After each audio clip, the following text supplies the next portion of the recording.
Welcome to Shivaji studio. నా పేరు శివాజీ. ఈ రోజు మన topic Jaganmohan Reddy part time పొలిటీషియనా ఫుల్ టైం పొలిటీషియనా అనే విషయం గురించి చర్చించుకుందాం. మీకు ఈ వీడియో నచ్చినట్లయితే లైక్ చేయండి, షేర్ చేయండి, ఛానల్ మాత్రం సబ్స్క్రైబ్ చేసుకోవడం మర్చిపోవద్దు. ఇక వివరాల్లోకి వెళ్తే, గత ఎన్నికల్లో నాకు 40% ఓట్లు వచ్చాయి. నేనే ప్రతిపక్ష నాయకుడిని, నాకు ప్రతిపక్ష నాయకుడికి ఉన్నటువంటి హోదాని కల్పించవలసిందే అని లెటర్లో రాస్తాడు, కోర్టుకెక్కుతాడు, నానా రభసా చేస్తాడు.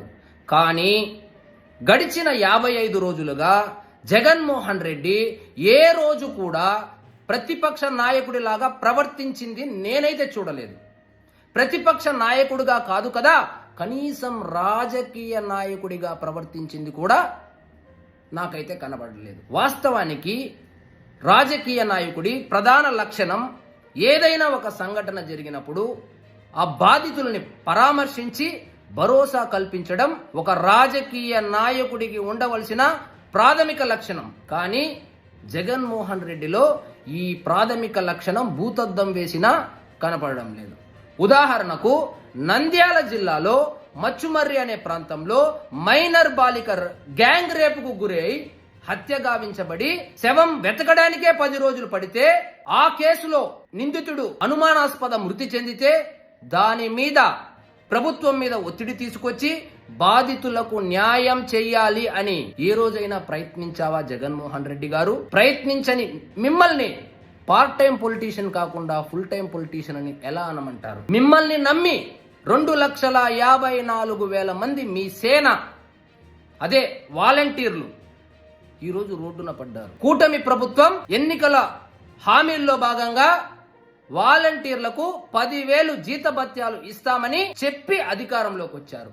కానీ దాదాపు 55 రోజులు 60 రోజులు కావచ్చినా దాని గురించి పట్టించుకునే నాదుడే లేదు.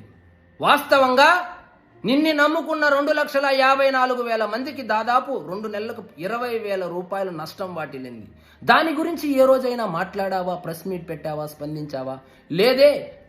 మరి నువ్వు పార్ట్ టైం పొలిటీషియన్ కాకుండా ఫుల్ టైం పొలిటీషియన్ ఎలా అవుతావు జగన్మోహన్ రెడ్డి గారు? ఒకవైపు రాష్ట్రాన్ని వరదలు ముంచెత్తుతో అంటే, పంట నష్టం జరిగి ఉంటే వాళ్ళని పరామర్శించడానికి వెళ్ళావా?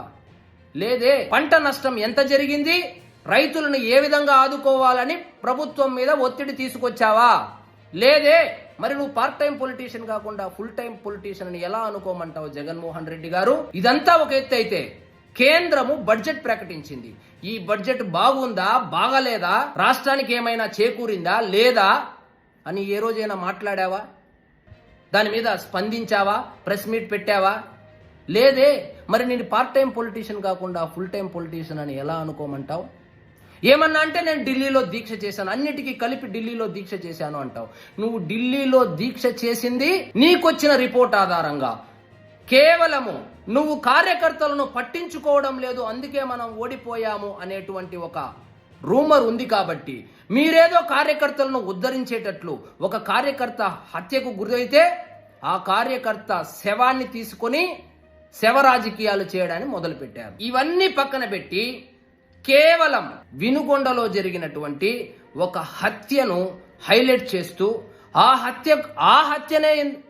ఆ హత్యనే మీరు ఎందుకు ఎంచుకున్నారంటే, ఆ హత్య తాలూకు విజువల్స్ ఉన్నాయి.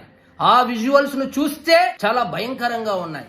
వాటిని చూసి చలించి చంద్రబాబు నాయుడు మరియు ఎన్డీఏ ప్రభుత్వం మీద నెగిటివ్ ఇంపాక్ట్ ఖచ్చితంగా వస్తుందనే నమ్మకంతో ఆ వీడియో పెట్టుకొని ఢిల్లీ మొత్తం తిరిగి వచ్చాం. 36 రాజకీయ హత్యలు జరిగింది అని ప్రస్తావిస్తున్నారు. కేవలం ఒకరిని మాత్రమే పరామర్శించారు. మిగిలిన 35 మందినో 6 మందినో ఎందుకు పరామర్శించలేదు? ఎందుకంటే అక్కడ టెంప్టింగ్ విజువల్స్ లేదు కాబట్టి. మీకు కావాల్సింది టెంప్టింగ్ విజువల్స్ ఉండాలి.